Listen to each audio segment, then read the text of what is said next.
Affidavit ಅಲ್ಲಿ ಇಲ್ಲ ಅಂತ ಹೇಳಿ ಬಿಜೆಪಿ ಅಲಿಗೇಷನ್ ಮಾಡಿದೆ ಸರ್. ಯಾರು ಹೇಳಿದ್ರು? ಚಲವಾದಿ ನಾರಾಯಣ ಸ್ವಾಮಿ ಅವರು ಹೇಳಿದ್ದಾರೆ ಸರ್. ಚಲವಾದಿ ನಾರಾಯಣ ಸ್ವಾಮಿ ಅವರು ಹೇಳಿದ್ದಾರೆ ಸರ್. ಅವ್ರಿಗೇನ್ ಗೊತ್ತು? ಕಾರ್ಟಿಯರ್ ವಾಚ್ ಅಫಿಡವಿಟ್ ಅಲ್ಲಿ ಇಲ್ಲ ಅಂತ ಹೇಳ್ತಾರೆ. ಅವ್ರಿಗೇನ್ ಗೊತ್ತು ಅಂತ?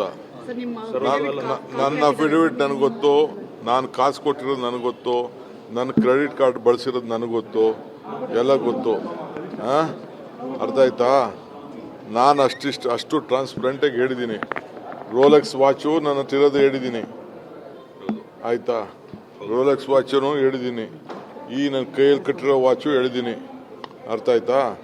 ನಾನೇನು ಅವ್ರು ನಾರಾಯಣ ಸ್ವಾಮಿ ಅಂತ ನಾನೇನು ಕಲಿಬೇಕಾದಿಲ್ಲ. ಕದ್ದಿರೋ ವಾಚ್ ಅಂತಾನೂ ಕೇಳಿದ್ದಾರೆ ಸರ್. ಕದ್ದಿರೋದು ಅದು ಅಂತ ಕೇಳಿದ್ದಾರೆ. ಹೌದೌದು, ಅವ್ರ ಮನೆಯಿಂದನೇ ಕತ್ಕೊ ಬಂದಿದ್ದೀನಿ. ಅವ್ರು ಕೇಳಿದ್ದಾರೆ ಸರ್. ಅಫಿಡವಿಟ್ ಅಲ್ಲಿ ಇಲ್ಲ ಅಂತ ಹೇಳಿ ಬಿಜೆಪಿ ಅಲಿಗೇಷನ್ ಮಾಡಿದೆ ಸರ್. ಯಾರು ಹೇಳಿದ್ರು? ಚಲವಾದಿ ನಾರಾಯಣ ಸ್ವಾಮಿ ಅವರು ಹೇಳಿದ್ದಾರೆ ಸರ್. ಚಲವಾದಿ ನಾರಾಯಣ ಸ್ವಾಮಿ ಅವರು ಹೇಳಿದ್ದಾರೆ ಸರ್. ಅವ್ರಿಗೇನ್ ಗೊತ್ತು?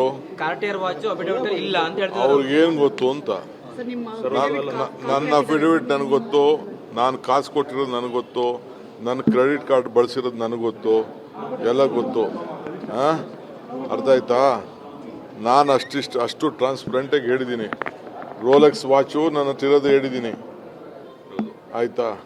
ರೋಲೆಕ್ಸ್ ವಾಚನು ಹೇಳಿದ್ದೀನಿ, ಈ ನನ್ನ ಕೈಯಲ್ಲಿ ಕಟ್ಟಿರೋ ವಾಚು ಹೇಳಿದ್ದೀನಿ. ಅರ್ಥ ಆಯ್ತಾ? ನಾನೇನು ಅವ್ರು ನಾರಾಯಣ ಸ್ವಾಮಿ ಅಂತ ನಾನೇನು ಕಲಿಬೇಕಾದಿಲ್ಲ. ಕದ್ದಿರೋ ವಾಚ್ ಅಂತಾನೂ ಕೇಳಿದ್ದಾರೆ ಸರ್. ಕದ್ದಿರೋದು ಅದು ಅಂತ ಕೇಳಿದ್ದಾರೆ. ಹೌದೌದು, ಅವ್ರ ಮನೆಯಿಂದನೇ ಕತ್ಕೊ ಬಂದಿದ್ದೀನಿ. ಅವ್ರು ಕೇಳಿದ್ದಾರೆ ಸರ್.